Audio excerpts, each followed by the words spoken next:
Good evening, folks. Steve here for 5 minutes. You can stand that, can't you?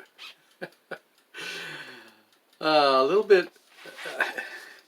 We went to Lowe's today, Lowe's Building Materials, and bought some 2x4s, bought two 16-foot 2x4s and one 8-foot 2x4 to reconfigure our canoe rack and so on in our barn, which is just 16 feet long and 12 feet wide. So anyway, that's a project that'll get done pretty soon, so we can get the canoe down onto some sawhorses, which we do have now. Nice Ebco. If you want some good folding sawhorses, Ebco, E-B-C-O, metal sawhorses, folding metal sawhorses, the best.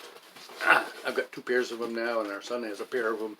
And I've got some other ones too that aren't too bad, but I like the Ebco best. Anyway, do you ever consider, this is the very last little bit of a roll of Scott toilet paper, and I am amazed. I've thought of this a long time. You know the little perforations, I don't know if you can see the perforation.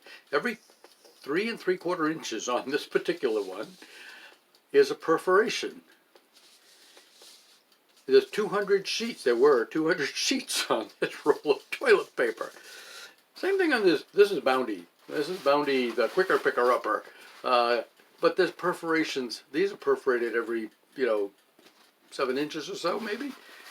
Can you imagine what it took to perforate that thin, single sheet, perforate that so that it could be wound up on a roll and not break until you go to break it when you need it?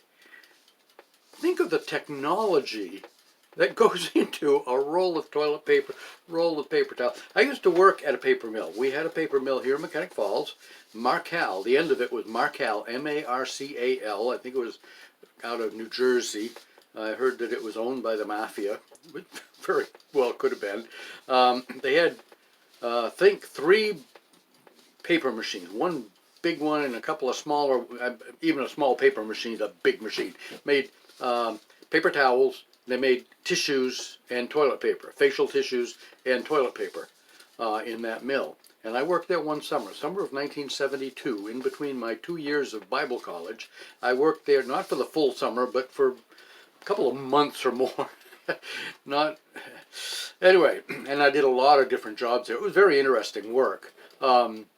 I packed paper towels. I actually ran a tissue folding machine where you had like 100 rolls that you had to keep, big rolls, big rolls, and you had to keep 100 of them going, and they'd all go down and go under the track and get chumped up and put in little packages on the other side. Very interesting stuff. Very, very busy stuff.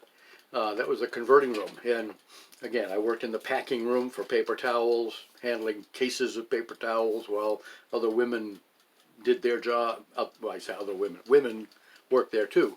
A lot of women in the packing room there, in the converting room.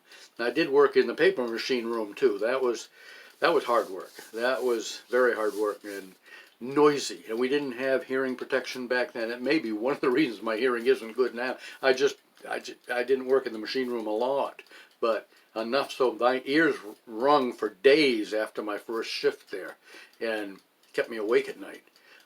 Anyway, technology. Think about these simple things that we have that somebody had to invent. Up until perforations, they just had to tear off a piece, I guess. Deal with it. And sometimes the perforations don't work very well. You still don't wind up, oh, where should I tear it here? Yeah. Anyway, Scott paper towel. We like Scott, not paper towels, toilet paper. Very economical, high quality, not soft, not squishy, not perfect, not printed, and it doesn't have the funny little things that the blue bears there have now. I know. Anyway, toilet paper. Whoever would have thought of that? But somebody had to invent that. Somebody had to do that, even with paper towel, anything like that with perforate. You got to roll that thing up, high speed, roll that up on that paper tube without it ripping until you get to the size you want. lot of technology there. Have a good evening.